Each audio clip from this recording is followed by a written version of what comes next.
Pia, eu peguei 3 partes do seu livro aqui e eu quero te propor um ping-pong. Tá bom. Um ping-pong bastante didático para o telespectador.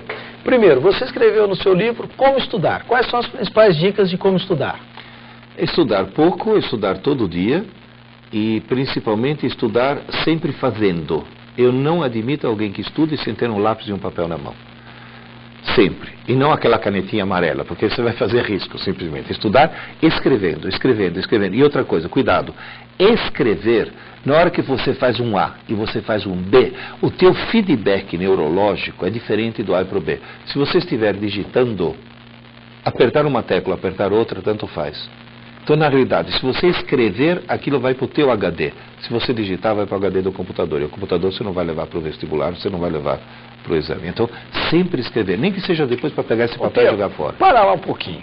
Eu quero fazer uma pergunta para você. Isso que você está falando é de experiência própria, é comprovado, é dica que é batata? Batata. Isso eu tenho uma certeza absoluta. Existe um velho ditado chinês que diz: se eu ouço, eu esqueço. Se eu vejo, eu entendo. Se eu faço, eu aprendo. Essa é a base de tudo. Quer dizer, durante a aula você ouve e vê, durante a aula você entende. Quando você está sozinho fazendo, que você aprende. Tanto é que a matéria mais fácil de se aprender, não de se entender, mas de se aprender, é matemática. Porque uma tarefa de matemática é fazer, é munheca. Ô Pierre, eu tenho um primo que é um dos homens mais inteligentes que eu já conheci na minha vida. Ele foi o melhor aluno de engenharia, é médico, ele está fazendo direito. Ele é um cara tão inteligente, ou quase inteligente quanto você. Provavelmente muito mais. Não, ele é um menino de ouro, é uma pessoa maravilhosa. Meu primo Caio Monteiro de Barros, filho do deputado, ex-deputado Sebastião Monteiro de Barros, é brilhante na sua inteligência. E um coração do tamanho dele também. Mas o Caio, ele tem uma característica que ele sempre batia quando nós dois éramos estudantes. Ele falava: Neto, eu presto atenção na aula. Eu saio da aula e a partir dali, pelo que eu aprendi, pela concentração no que eu ouvi do professor, eu já saí na frente. O que isso significa na verdade, Pierre? Na realidade, o Caio é uma pessoa excepcional, não é uma pessoa normal, tá certo? É excepcional isso. Isso daí é uma coisa excepcional. Mas, digamos assim, mesmo para uma pessoa normal, o fato de se concentrar durante uma aula, ou até às vezes fazer alguma anotação, não para lembrar, mas para aquela anotação ela servir como um reforço, um feedback que ela está tendo, a atenção na aula é uma coisa fundamental, uma coisa fundamental. Por isso que as tais conversas durante a aula são a coisa mais criminosa que acontece hoje em dia nas escolas. A escola mais eficiente que eu já vi até hoje é uma escola onde os alunos não são reprimidos, mas são disciplinados. É o Colégio Militar de Brasília. Fantástico. O Pierre, como se tornar mais inteligente? É uma pergunta que você responde no seu livro.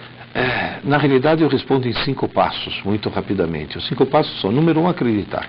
Se meio cérebro de rato são 4.060 microprocessadores, por favor, acredite no seu cérebro.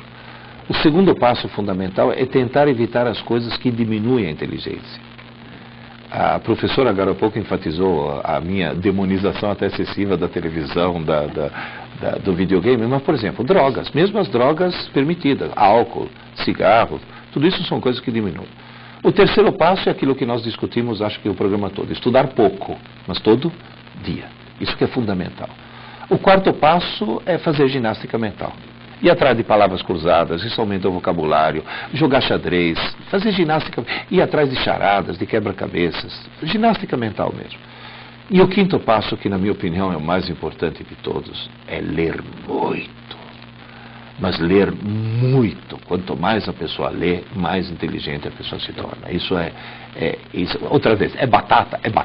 Então, isso tenho certeza absoluta. Que tipo de leitura, Pierre? Como já disse para a professora, no começo qualquer um. Depois que a pessoa já pegou o gosto pela leitura, porque a primeira coisa, nós temos que lutar contra uma barreira que talvez não existisse antes da televisão, antes do rádio, coisa desse tipo. Onde o livro era a diversão. Então, na realidade, romper essa barreira. Gostou, achou que o livro é divertido? E eu vou relatar um caso para a professora que ela vai gostar. Uma professora de Angra dos Reis chegou para mim e falou: professora, eu escutei sua palestra e eu parei de insistir com os meus alunos sobre a obrigatoriedade do livro. Mas eu falei sobre a obrigatoriedade da leitura. Então ela pegou um aluno totalmente refratário, um cara que nunca leu nem bula de remédio, Falou, olha filho, você lê o que você quiser, mas você vai me ler um livro. Ela esperou que ele viesse com um livro de faroeste. Sabe o que ele leu? Os Miseráveis, de Victor Hugo. Ele fez um trabalho maravilhoso. Só pelo fato dele ter tido a oportunidade de escolher o livro que ele queria. Bonito.